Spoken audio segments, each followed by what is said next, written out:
Hello student, এখন তোমাদের ক্যালকাটা ইউনিভার্সিটির আন্ডারে সেমিস্টার 4-এর রাষ্ট্রবিজ্ঞান অনার্সের ক্লাস আছে। আজকের ক্লাসে তোমাদের সিসি 8 পেপার থেকে একটি গুরুত্বপূর্ণ 15 নম্বরের প্রশ্নের উত্তর নিয়ে আলোচনা করব। প্রশ্নটা আছে, রামমোহন লোহিয়ার সমাজতান্ত্রিক চিন্তার ওপরে একটি টিকা লেখো। প্রশ্নের উত্তরটা তোমরা ভালো মতো বুঝে নাও। দেখো, লোহিয়ার রাজনৈতিক চিন্তার অন্যতম বৈশিষ্ট্য হচ্ছে এর বিচিত্রগামিতা। এটা খুব স্বাভাবিক যে ভারতের মতো একটি সদ্য স্বাধীন দেশে সামাজিক, রাজনৈতিক, অর্থনৈতিক পুনর্গঠন সংক্রান্ত ভাবনা চিন্তাই নেতৃবর্গের মানসিকতার প্রধান অঙ্গ হবে। এই বলছে একই রকমভাবে এটাও বলা যায় যে এই পুনর্গঠন প্রশ্নে সমাজতন্ত্রই সবচেয়ে বেশি তাদের আকর্ষণ করবে। তাই সমাজতান্ত্রিক চিন্তার শরিক লোহিয়া তার সহকর্মীদের মতো সম্পূর্ণ নিজস্ব ধরনের সমাজতান্ত্রিক চিন্তার প্রকাশ ঘটাতে আগ্রহী হন। 1952 সালে প্রকাশিত দি ডক্ট্রিনাল ফাউন্ডেশন অফ সোশ্যালিজম প্রবন্ধে তিনি মন্তব্য করেন, পুঁজিবাদ এবং কমিউনিজমে বিশ্বব্যাপী আধিপত্যের চাপে স্বতন্ত্র সমাজতান্ত্রিক চিন্তা যথাযথ বিকাশ ঘটেনি। তারপরে বলা হচ্ছে লোহিয়ার সমাজতান্ত্রিক চিন্তার বৈশিষ্ট্য। গ্রামীণ ভারতে সমাজতন্ত্রের অর্থনৈতিক পুনর্গঠন প্রসঙ্গে বিভিন্ন কর্মসূচির উল্লেখ আমরা পাই লোহিয়ার দি উইল টু পাওয়ার প্রবন্ধগুচ্ছে। তার মতে বিপুল সংখ্যা সম্বলিত এশিয়া মহাদেশে এবং বিশেষ করে কৃষিভিত্তিক ভারতে কৃষক শ্রেণীর পুনর্জীবন ঘটাতে পারে একমাত্র সমবায় ভিত্তিক কৃষি আন্দোলনের মধ্যে দিয়ে। তারপরে বলা হচ্ছে ইউরোপীয় সমাজতন্ত্রের বিপরীত এই এশীয় সমাজতন্ত্রের মূল উদ্দেশ্যগুলিকে লোহিয়া চিহ্নিত করেছেন।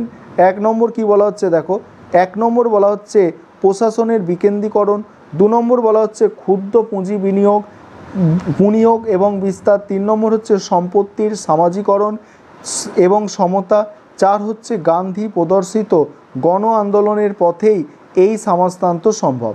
তারপরে বলা হচ্ছে তবে এই প্রসঙ্গে লোহিয়া এশিয়ার বিভিন্ন দেশে প্রচলিত ধর্মভিত্তিক রাজনীতির কুফল সম্পর্কে সচেতন করেছেন। তার মতে এর থেকে মুক্ত না হলে সাম্প্রদায়িক মনোভাব মাথাচাড়া দেবে। উপরন্তু সদ্য স্বাধীন দেশগুলিতে আমলাতন্ত্রের ব্যাপক বিস্তারেও সমালোচনা তিনি করেছেন। লোহিয়া সমাজতন্ত্র প্রসঙ্গে যে বিকেন্দ্রীকৃত সমাজতন্ত্রের তত্ত্ব গড়ে তোলেন তা মূলত গান্ধীর প্রস্তাবিত তত্ত্ব নির্ভর করেই গড়ে উঠেছে। তার সমাজতান্ত্রিক রাষ্ট্রে অর্থনীতি এবং রাজনীতির ব্যাপক বিকেন্দ্রীকরণের ওপর সবচেয়ে বেশি জোর দেওয়া হয়েছে। এই রাষ্ট্রকে তিনি বর্ণনা করেছেন 4 স্তরভিত্তিক রাষ্ট্র হিসাবে, যেখানে গ্রাম, জেলা, প্রদেশ এবং কেন্দ্র এই 4টি স্তরের ওপর ভিত্তি করেই কার্যকারী গণতান্ত্রিক ব্যবস্থা গড়ে উঠবে।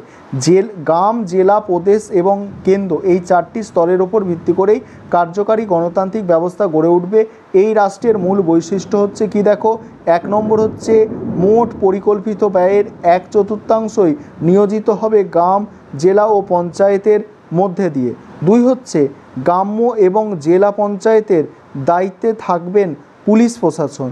3 হচ্ছে জেলা কালেক্টরদের পদের অবসান ঘটবে এবং তার যাবতীয় দায়িত্ব পালন করবে জেলার বিভিন্ন সংস্থা। প্রশাসনের সমস্ত স্তরে যত দূর সম্ভব নির্বাচনের বন্দোবস্ত করতে হবে। 4 নম্বর কৃষি, শিল্প এবং সম্পত্তির মালিকানা বর্তমানে সংশ্লিষ্ট পঞ্চায়েতের ওপর। তারপরে কি বলা হচ্ছে, দেখো 5 নম্বরে আর্থ রাজনৈতিক প্রশাসনিক বিকেন্দ্রীকরণ ঘটানো হবে। পরিকল্পিত অর্থনীতি হবে এই বিকেন্দ্রীকরণের মূল চালিকা শক্তি। এইভাবে ব্যাপক গণ অংশগ্রহণের মধ্যে দিয়ে 4 স্তম্ভভিত্তিক সমাজতান্ত্রিক রাষ্ট্র গড়ে তোলার কথা তিনি বলেছেন। তারপরে বলা হচ্ছে দেখো ভারতীয় সমাজ এবং সমাজতান্ত্রিক রূপান্তর প্রসঙ্গে লোহিয়া একান্তভাবে ভারতীয় পরিবেশ পরিস্থিতি অনুধাবন করেই লোহিয়া তার রাজনৈতিক চিন্তার প্রকাশ ঘটালো। তিনি সচেতন ছিলেন যে ইউরোপীয় সমাজতান্ত্রিক চিন্তার সূত্রগুলিকে সরাসরি ভারতে প্রয়োগ করা যাবে না। ভারতীয় সমাজে সম্পূর্ণ ভিন্ন প্রেক্ষিতেই তাকে নতুন ধরনের সমাজতান্ত্রিক আন্দোলন এবং সমাজতান্ত্রিক আন্দোলন এবং তত্ত্ব নির্মাণ করতে উদ্যোগী করে। প্রথম দিকে তিনি গ্রামীণ ভারতের সমস্যা সমাধানে অর্থনৈতিক কর্মসূচি ও পরে বেশি জোর দেন এবং মনে করেন যে কৃষিপণ্য এবং শিল্পপণ্যের মূল্যের সমতা, আয়কর এবং জমির মালিকানার সীমানা বেঁধে দিলেই সমস্ত সমস্যার সমাধান হবে। কিন্তু ধীরে ধীরে তিনি সচেতন হন যে জাতপাতের সমস্যাই ভারতীয় গ্রামীণ সমাজের রূপান্তরের সামনে অন্যতম গুরুত্বপূর্ণ বাধা। তারপরে বলা হচ্ছে ভারতীয় কমিউনিস্টদের এই ক্ষেত্রে অবস্থান ছিল এই যে অর্থনৈতিক সাম্য প্রতিষ্ঠা হলেই জাতপাত ভিত্তিক অসাম্যের ব্যবধান ঘটবে। লোহিয়া এই আদর্শবাদী অবস্থান গ্রহণ করেননি। ভারতীয় সমাজে সমাজতান্ত্রিক রূপান্তর ঘটানোর অঙ্গ হিসাবে তথাকথিত নিম্নবর্গের জাতিগুলিকে উচ্চবর্গের তুলনায় অধিকতর সামাজিক ও রাজনৈতিক অর্থনৈতিক সুযোগ সুবিধা দেওয়ার দাবি তোলেন।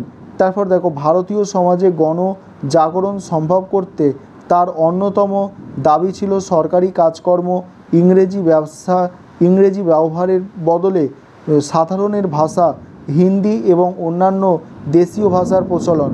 তারপরে বলা হচ্ছে দেখো প্রচলন ঘটানো। বস্তুত লোহিয়া তার সমাজতান্ত্রিক চিন্তা এবং কর্মসূচির মধ্যে দিয়ে এক স্বতন্ত্র ধারার রাজনীতির সূত্রপাত ঘটান। আচার্য নরেন্দ্রদেব বা জয়প্রকাশ নারায়ণের মতো তিনি ভারতীয় পরিবেশ পরিস্থিতির সঙ্গে সাযুজ্য রেখে এক ভিন্ন ধরনের সমাজতান্ত্রিক রাজনীতি চর্চার পথিকৃৎ।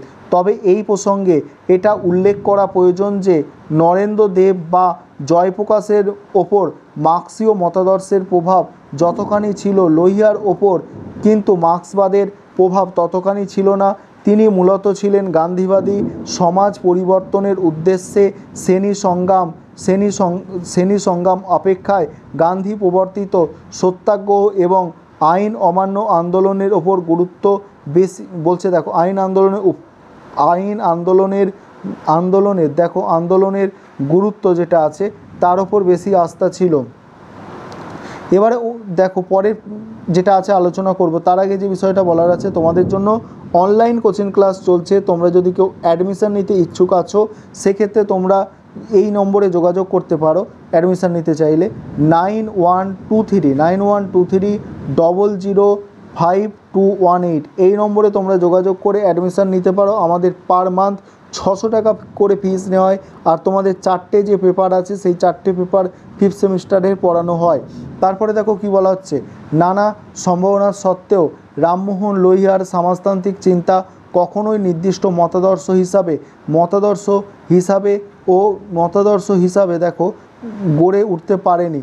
তবে ভারতীয় সমাজে ভিন্ন ভিন্ন পরিস্থিতিতে যেখানে জাতপাত ও জটিল সমস্যার পাশাপাশি উন্নয়নের সমস্যা, পুঁজিবাদের সমস্যা বর্তমান, সেখানে লোহিয়া এবং অন্যান্য সমাজতান্ত্রিকদের তাত্ত্বিক অবদানকে অস্বীকার করা যাবে না। এই ছিল তোমাদের আজকের ক্লাস।